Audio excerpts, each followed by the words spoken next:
Hey, this is Jamey with Stonemeyer Games, and today I'm going to talk about my favorite mechanism in a game that was released, I believe, in 1997, a long time ago, and that game is Bohnanza.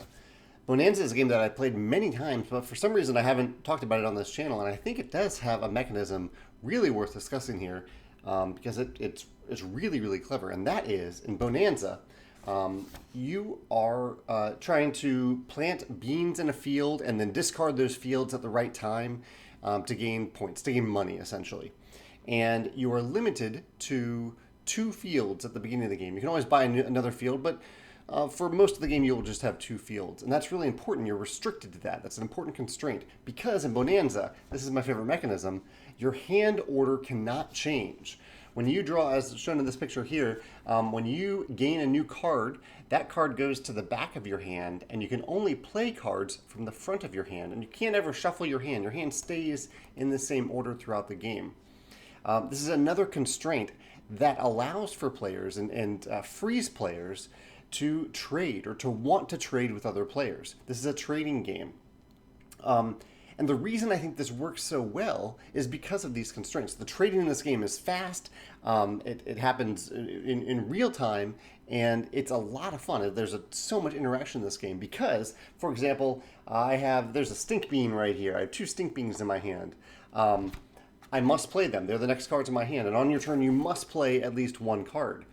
But say I already have, I believe this is maybe a red hot bean, I forget the exact name of it. Maybe a chili bean. I already have a few chili beans in a field right now, and I want to add another one, say 2 more, to get a great coin value out of it when I discard that field. So it gives me a huge incentive to trade away these stink beans so I can get to this card in my hand and be able to actually play it. And because I know I need these chili beans, I might try to trade these beans for another chili bean. And the trade values are fairly clear as well because the numbers on the card show you how many of that card is actually in the deck itself. And so I know that these beans aren't very rare, while the chili beans might be a lot more rare.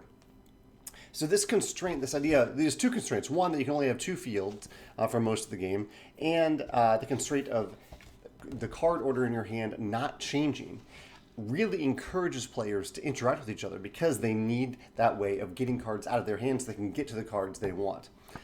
It's a reminder to me that sometimes constraints don't feel punishing at all. They actually free you in this game to trade with other players, to interact with other players, to make trades that the value proposition may not even seem great, but because of your particular hand order, it's really worth it for you to make that trade. So yeah, this is what I really, really love about Bohnanza. I haven't seen too many other games where your hand order can't change and where it matters so much as the way that it matters in Bohnanza. And so I wanted to mention it in a video here. So yeah, that's my favorite mechanism in Bohnanza. If you have a different favorite mechanism in the game, or if you can think of another game in which the order of cards in your hand cannot change, I'd love to hear about that in the comments below. Thanks.